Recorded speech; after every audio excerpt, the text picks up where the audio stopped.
Medo da pobreza. É preciso coragem para dizer a verdade sobre a origem desse medo.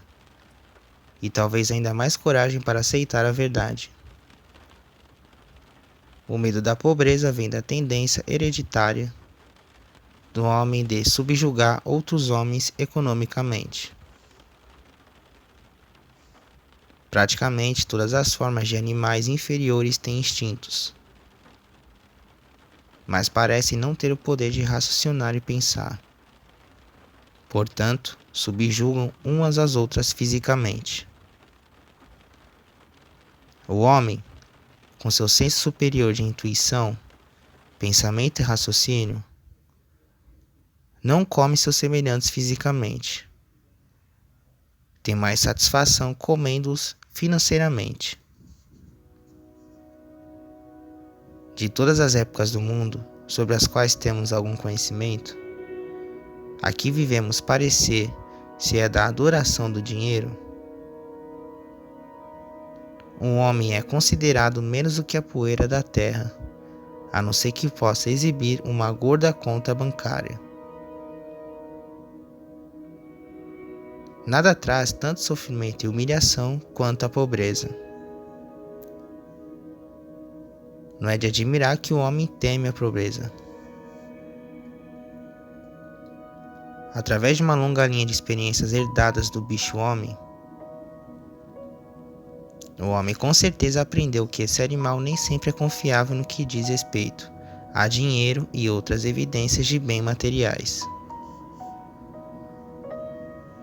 Muitos casamentos começam e muitas vezes terminam apenas com base na riqueza de uma ou de ambas as partes.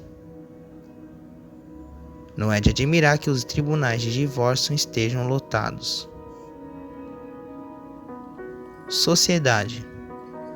Poderia muito ser escrita sociedade, pois está inseparadamente associada ao cifrão. Tão ávido é o homem por possuir riqueza que irá adquiri-la de qualquer maneira que possa, por métodos legais, se possível, e por outros métodos, se necessário. Medo da pobreza é algo terrível. O homem pode cometer um assassinato, roubo, estupro e todas as demais formas de violação dos direitos alheios e ainda assim reconquistar status elevado perante os outros homens, contanto que nunca perca sua riqueza. Pobreza, portanto, é crime, um pecado imperdoável, por assim dizer.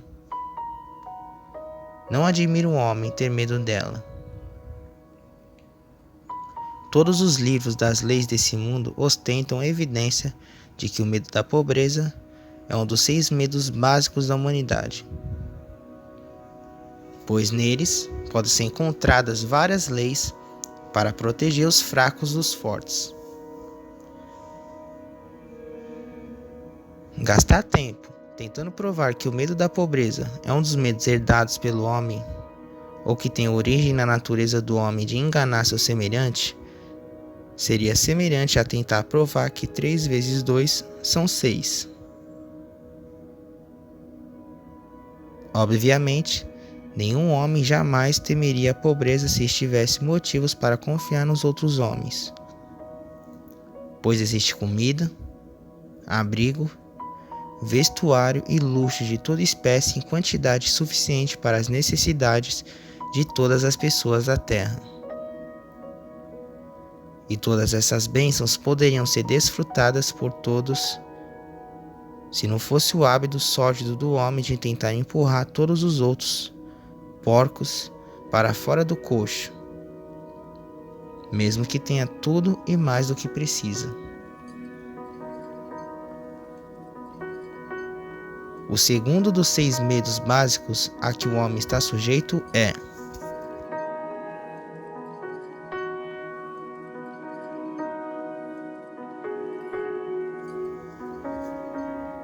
medo da velhice. Esse medo brota de 2 fontes. Primeiro, do pensamento de que a velhice pode trazer a pobreza. Segundo, e de longe a fonte mais comum dos ensinamentos sectários, falsos e cruéis que também misturam fogo e enxofre com purgatórios e outros truques que os seres humanos aprenderam a temer a velhice por significar a aproximação de outro mundo, possivelmente muito mais horrível que este, já considerado ruim o suficiente.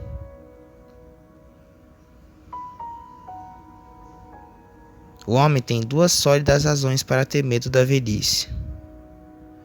Uma proveniente da desconfiança de que outros homens possam apoderar-se de quaisquer bens materiais que ele possua. E outra decorrente das imagens terríveis do além-mundo, profundamente plantadas em sua mente pela hereditariedade social. É de admirar que o homem tema a velhice.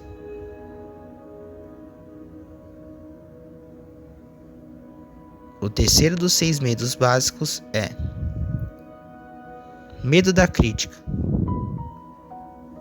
Seria difícil, se não impossível, determinar como o homem adquiriu esse medo básico.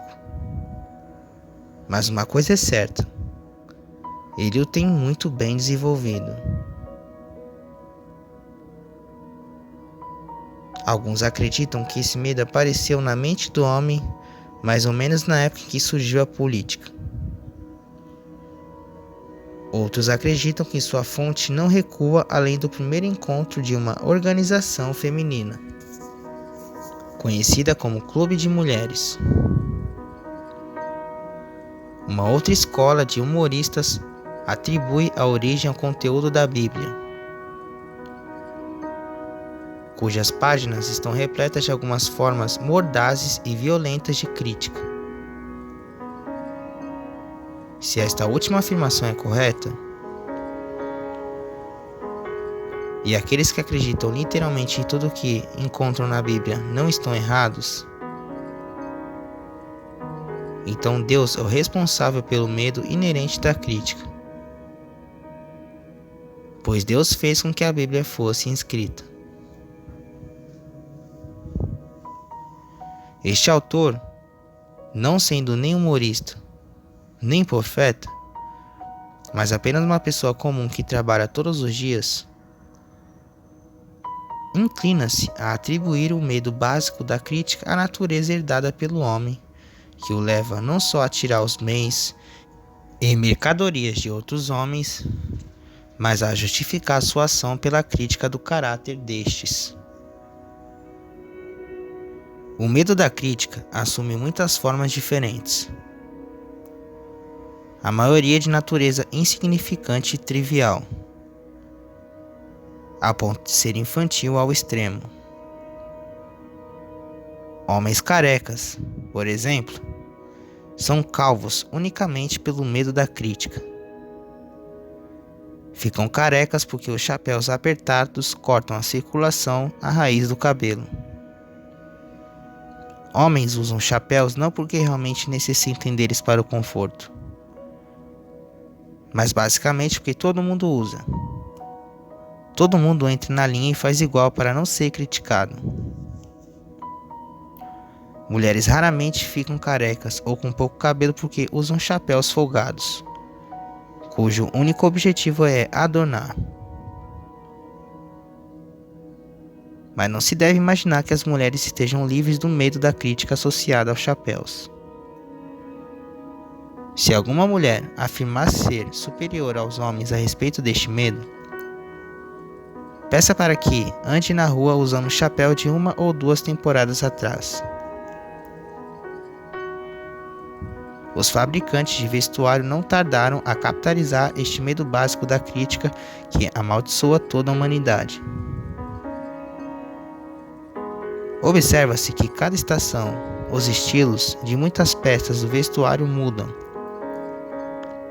Quem estabelece os estilos? Certamente não os que compram as roupas, mas os fabricantes.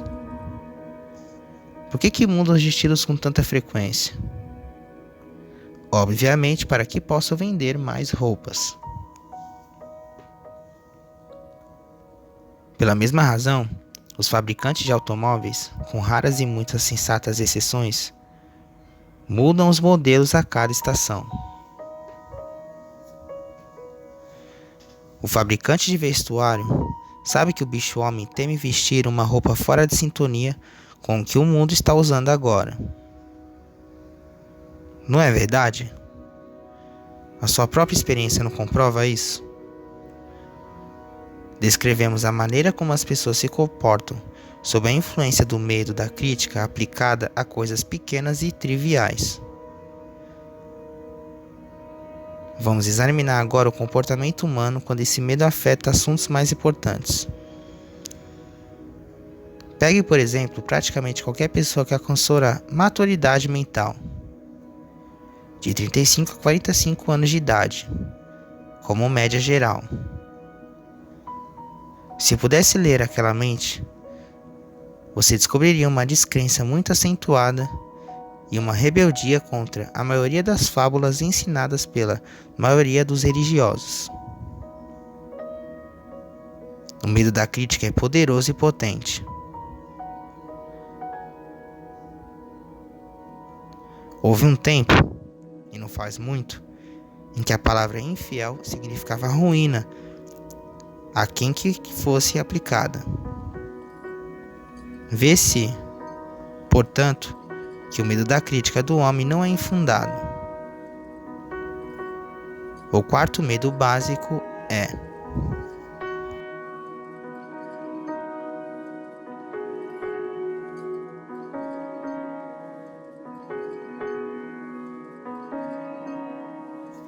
medo da perda do amor.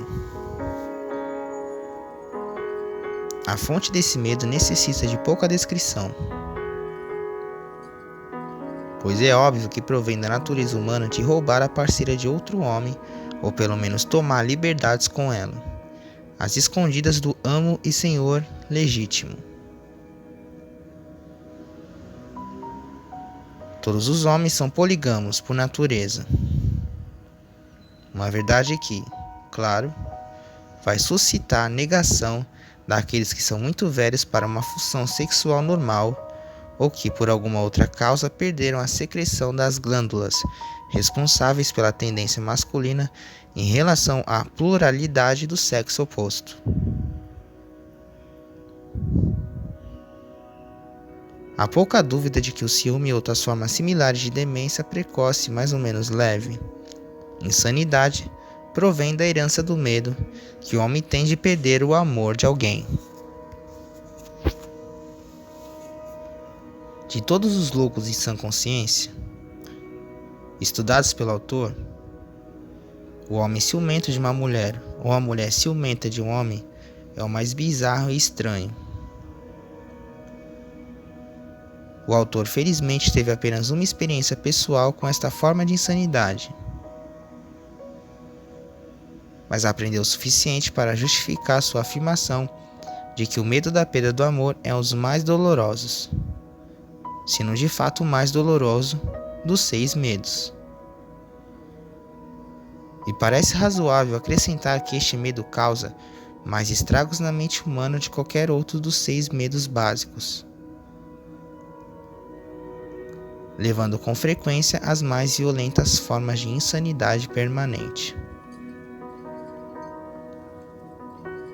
O quinto medo básico é medo de problema de saúde. Em larga medida, esse medo também tem sua origem na mesma fonte que os medos da pobreza e da velhice.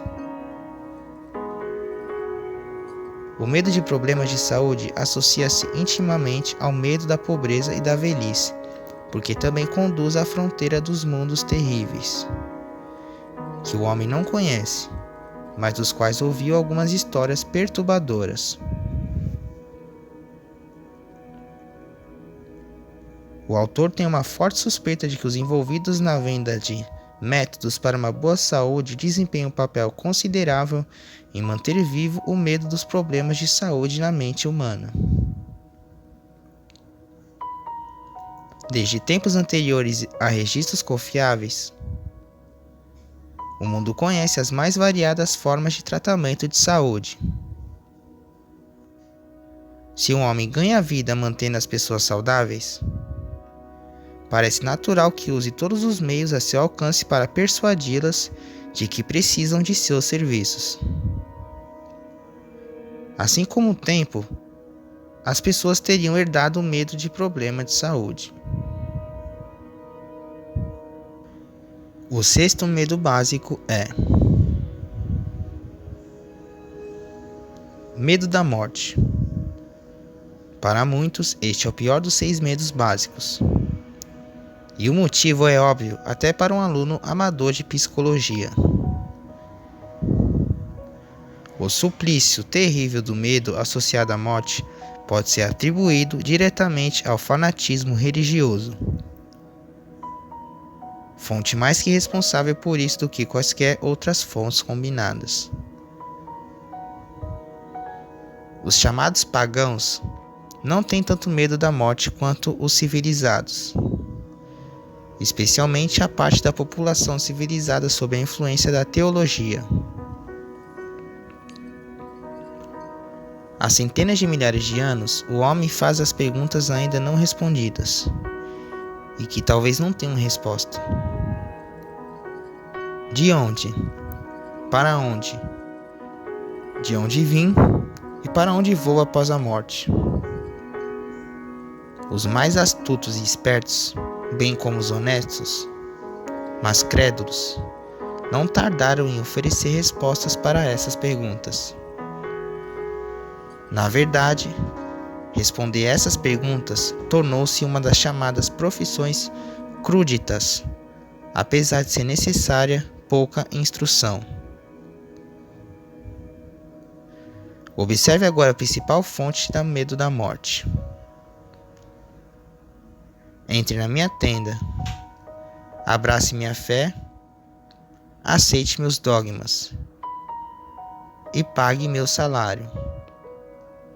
E lhe darei uma passagem para ter acesso direto ao céu quando você morrer. Diz o líder de uma das formas de sectarismo. Permaneça fora da minha tenda, diz o mesmo líder, e você irá diretamente para o inferno, onde arderá por toda a eternidade.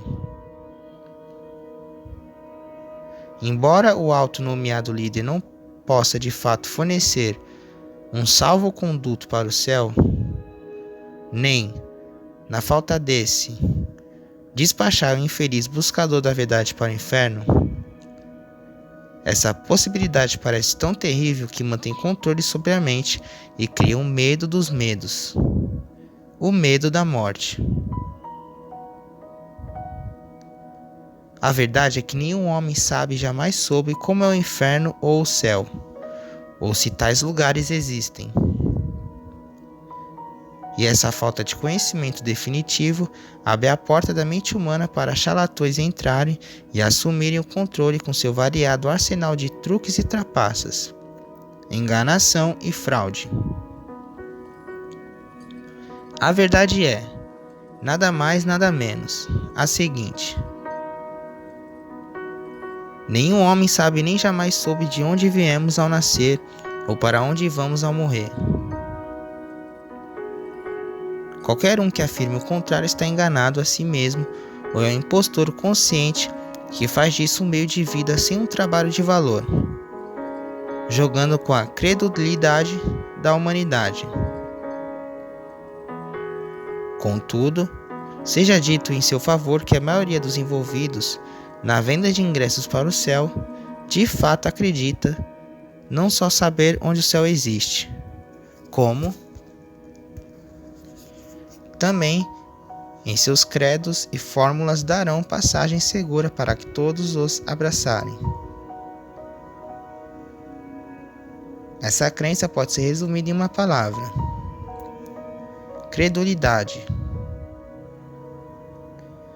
Líderes religiosos geralmente fazem a afirmação ampla e irrestrita de que a atual civilização deve sua existência ao trabalho das igrejas.